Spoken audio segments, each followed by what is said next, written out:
नील ने की सभी की ननद रिद्धि की कॉलेज फीस देने में उसकी मदद। और यहीं पर आएगा सीरियल गुम है किसी के प्यार में जबरदस्त ट्रैक। जी हां दोस्तों, शो के अपकमिंग ट्रैक में आप देखेंगे कि जहां सभी को पता चल जाता है कि रजत बैंकक्रप्ट हो गया है और उनके परिवार पर अब एक के बाद एक दुखों का पहाड़ टूटने पड़ा है और अब उनके पास पैसे भी नहीं है अपनी गृहस्थी को चलाने के लिए। तो वहीं सभी काफी ज्यादा दुखी और परेशान हो जाती है ये सोच कर कि अब वो ये बात घर वालों को कैसे बताए। उसने रिद्धि से वादा तो कर दिया है कि वो उसकी कॉलेज की फीस को डिपॉजिट कर देगी, लेकिन उसके पास तो खुद पैसे ही नहीं है। जहां सभी रजत को मिस कर रही होती है कि तभी उसे याद आता है कि उसके पास रजत के दिए हुए गिफ्ट और ज्वेलरी है जो उनको वो बेच देगी। तो वहीं सभी अपने जेवर बेच के रिद्धि की फीस डिपॉजिट कर देती है, लेकिन सभी की मुसीबतें यहीं पर ख़त्म नहीं हुई हैं। उसे पता चलता है कि रजत ने एक बहुत बड़ा लोन भी लिया हुआ था जिसे उसे जल्द से जल्द चुकाना भी होगा। सभी फैसला करती है कि वो ये लोन चुका देगी क्योंकि वो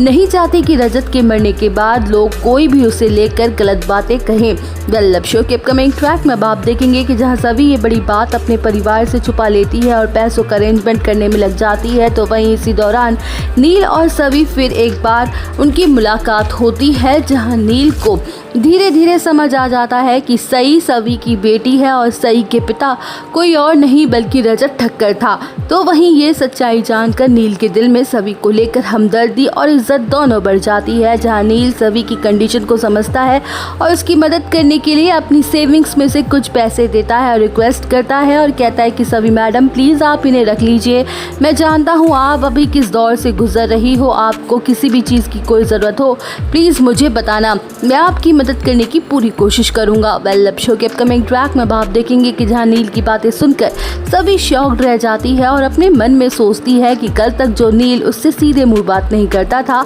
आज अचानक से वही उसके सामने मदद का हाथ बढ़ा रहा है। तो वहीं सभी गुस्से में कहती है कि मुझे आपकी मदद की कोई ज़रूरत नहीं है मिस्टर नील प्रधान, बेहतर होगा आप अपनी लाइफ में फोकस करें, मेरे मैटर में इन्वॉल्व मत होइए। जहाँ सही भागते हुए की आ जाती है नील के पास और उसे अपने गले से लगा के कहती है कि पूके अंकल आप यहाँ। तो वहीं सभी हैरान हो जाती है और उसे अपनी गलती का एहसास होता है और वो नील से थैंक्स बोलती है और कहती है कि आपकी मदद के बिना मैं ये कभी नहीं कर पाती, मैं आपका ये एहसान नहीं भूलूंगी और कोशिश करूंगी जल्द से जल्द इसे चुकाने का। तो दोस्तों और अपडेट जानने के लिए बने रहिए हमारे साथ, वीडियो को लाइक, चैनल को सब्सक्राइब करना ना भूलें।